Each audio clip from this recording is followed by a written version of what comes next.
নমস্কার বন্ধুরা, রুনা রান্নাঘরে সবাইকে স্বাগত। টকের ডাল খেতে আমরা বাঙালিরা ভীষণই পছন্দ করি।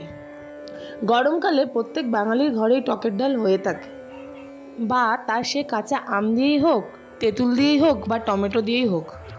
আমার আজকের রেসিপি কাঁচা আম দিয়ে টকের ডাল। টকের ডাল বানানোর জন্য প্রথমে নিলাম 1 কাপ মসুর ডাল। ডালের উপকরণগুলি: 1 চামচ নুন, 1 চামচ হলুদ, 1 চামচ চিনি। এছাড়া ফোড়নের জন্য লাগবে 1 চামচ সর্ষে ও 2টো শুকনো লঙ্কা, আর কাঁচা লঙ্কা 2টি আপনারা স্বাদ অনুযায়ী ঝালের জন্য ডালে ব্যবহার করবেন। এবার আগে থেকে ধুয়ে রাখা ডালটি প্রেসার কুকারের মধ্যে দিয়ে দেওয়া হলো। আমি এখানে 1 কাপ ডালের জন্য 1.5 কাপ জল ব্যবহার করেছি। আপনারা আপনাদের ডালের পরিমাপ অনুযায়ী জল ব্যবহার করবেন। এবার প্রেসার কুকারটি আটকে ডালটি 5 মিনিটের জন্য সেদ্ধ করতে দিলাম।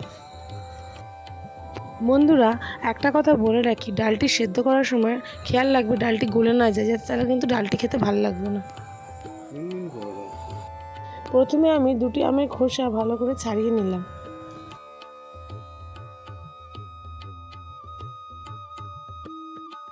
এদিকে আমাদের ডালটিও খুব সুন্দর সেদ্ধ হয়ে গেছে। এবার খোসা ছাড়ানো আমগুলিকে এক এক করে ফালি ফালি করে কেটে নিলাম। বন্ধুরা, একটা কথা অবশ্যই জানিয়ে রাখি, আম বলে না, যে কোনো টক জিনিস কখনো পিতলের পাত্রে ব্যবহার করবেন না। এতে কেমিক্যাল রিয়াকশন হয়, যা স্বাস্থ্যের পক্ষে খুবই ক্ষতিকারক। কড়াইতে দিচ্ছি 1 টেবিল চামচ সর্ষের তেল। টক ডালটা সর্ষের তেলেই ভালো লাগে।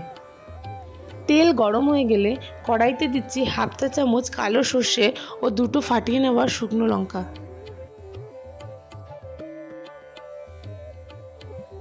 30 থেকে 40 সেকেন্ড ফোড়নটি ভালো করে ভেজে নেব ও ফোড়ন থেকে সুন্দর গন্ধ বেরোলে কড়াইয়ের মধ্যে আগে থেকে কেটে রাখা আমগুলোকে দিয়ে দেবো। আমটিকে লো টু মিডিয়াম ফ্লেমে 1 থেকে 1.5 মিনিট একটু নাড়াচাড়া করে নেব। 1.5 থেকে 2 মিনিট আমটিকে ভাজার পর এর মধ্যে দিয়ে দিলাম আগে থেকে সেদ্ধ করে রাখা মসুর ডাল। দিচ্ছি 1.5 কাপ পরিমাণ গরম জল।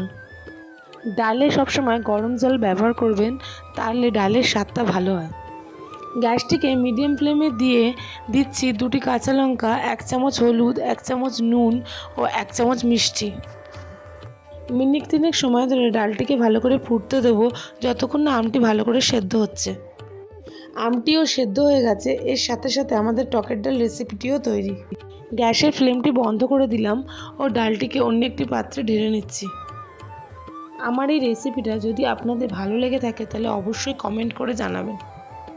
আমার চ্যানেলের নতুন বন্ধু হলে চ্যানেলটা অবশ্যই সাবস্ক্রাইব করে দেবেন। আজকের মতন এই পর্যন্ত, আবার হাজির হব নতুন কোনো রেসিপি নিয়ে। বন্ধুরা, আশা করি ভালো থাকবেন, সুস্থ থাকবেন। নমস্কার।